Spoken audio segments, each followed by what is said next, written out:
Okay, let's just jump right into it. Today, we're unpacking clip 3 of the explainer, focusing entirely on surface preparation and SSD. We are getting straight to the absolute bedrock of shotcrete's success. When we talk about shotcrete, it's so easy to get caught up in the mix design or the cruise technique. But honestly, the stakes are completely set before the nozzleman even pulls the trigger. Just think about this quote. A perfect nozzle stream cannot repair a bad receiving surface. You could literally have the best nozzleman on the planet, perfect weather, the ultimate mix. But if that foundation underneath is garbage, well, the whole thing's gonna fail. It's just that simple. So, as an inspector stepping onto the site, the very first question you have to ask yourself is this surface actually capable of receiving shotcrete? Your job here is to observe, verify, and report. You're not there to redesign the structure, right? But you are there to verify that the canvas, so to speak, is actually ready for the paint. If you shoot over loose rubble or weak concrete, yeah, the new shotcrete might bond beautifully to that loose debris, but since the debris isn't attached to the wall, your brand new layer is going to peel off like old wallpaper. That's exactly why we have to look way beyond just a quick glance from across the site. I mean, sure, a wall might look perfectly fine from 20 feet away, but the actual bond surface? It has to be clean, sound, and properly roughened. Things like loose material, dust, mud, or oil, they will completely destroy the bond at the interface. Smooth, saw-cut surfaces are a classic bad practice if nobody bothers to roughen them up. Same goes for existing concrete. Unsound material has to be chipped away. And if you're shooting against rock, it absolutely has to be cleared of mud and organic matter. Now, if you are gearing up for the ACI Shotcrete Inspector exam, you need to lock this next definition in your brain. SSD. Saturated Surface Dry. It is wildly misunderstood out in the field. It does not mean the surface is dry, and it definitely doesn't mean there's a puddle of standing water on it.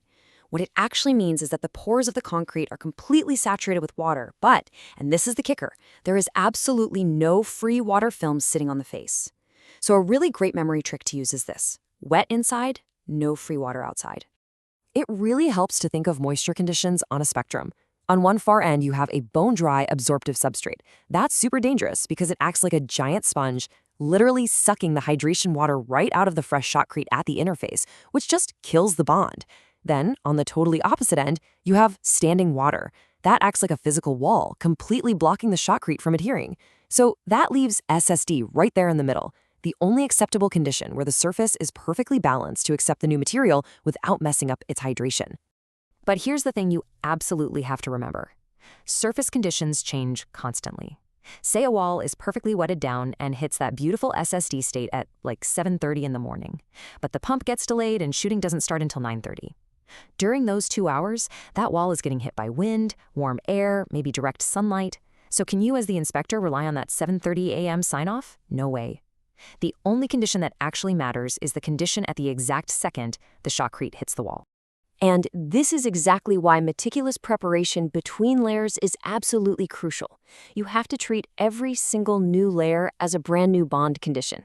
If you leave rebound, overspray, latents, or curing compounds on a hardened layer, they get trapped. And boom, you've just created a hidden structural weak plane right between your layers.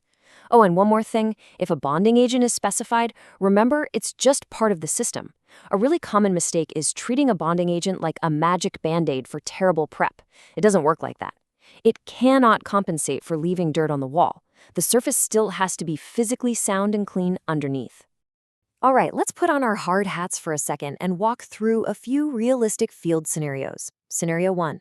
The surface was flawlessly cleaned yesterday, but overnight, heavy construction traffic kicked up a massive cloud of dust, and maybe some water ran down from the deck above, leaving this nasty muddy streak.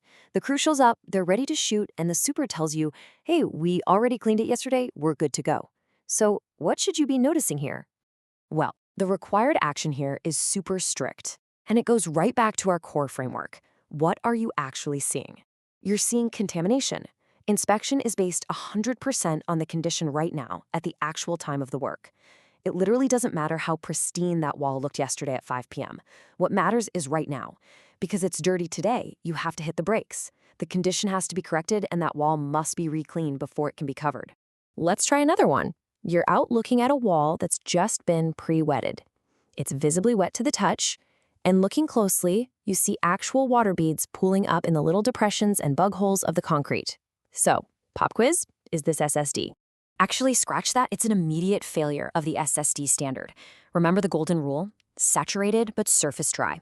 Because you have free water sitting on the surface, those little standing puddles in the depressions have got to go. The action here is simple but mandatory. Somebody needs to blow off or remove that excess freestanding water before the nozzle man even thinks about shooting, bringing it back to a true saturated surface dry state. Okay, here is a really common headache, dealing with a previously placed, hardened layer of shotcrete. The next lift is scheduled for today, but you notice that all this overspray from yesterday's work has hardened right onto the interface. The crew is on the clock, they're ready to go, and they just want to shoot right over it to save time. Can they simply cover it up? Absolutely not. Overspray is not just some minor housekeeping issue. If you let them bury it, it instantly becomes a permanent structural weak plane. It acts as a massive internal defect hiding inside the wall. So the required action? That interface has to be properly prepped and that hardened overspray has to be removed before the next layer goes on. Never, ever let a surface defect get buried. To stay ahead of all this, you really need a rock-solid step-by-step field routine. You have to visually look at the surface. You have to physically touch the surface. You check the geometry, making sure edges are chipped square to avoid thin feather edges that cause nightmares during placement. You check for absolute cleanliness. You verify the moisture is exactly SSD. And crucially, step 6, you check the whole shebang again immediately before shooting. You are inspecting something that is about to become totally inaccessible for the rest of its life, so you can't rely on photos from an hour ago. So to wrap up this part of the explainer, keep these critical takeaways in your back pocket. First, the receiving surface has to be sound, clean, and prepped for a proper bond. Second, drill this into your head. SSD means wet inside, no free water outside. Third, always verify conditions at the exact time of placement, because weather and delays change everything. And your ultimate field takeaway? A perfect nozzle stream will never ever fix a bad receiving surface. So ask yourself, are you just out there checking boxes on a clipboard? Or are you truly verifying conditions before they're buried in concrete forever? Join us next time as we jump into clip 4, where we'll be tackling reinforcement, clearance, and congestion. See you then.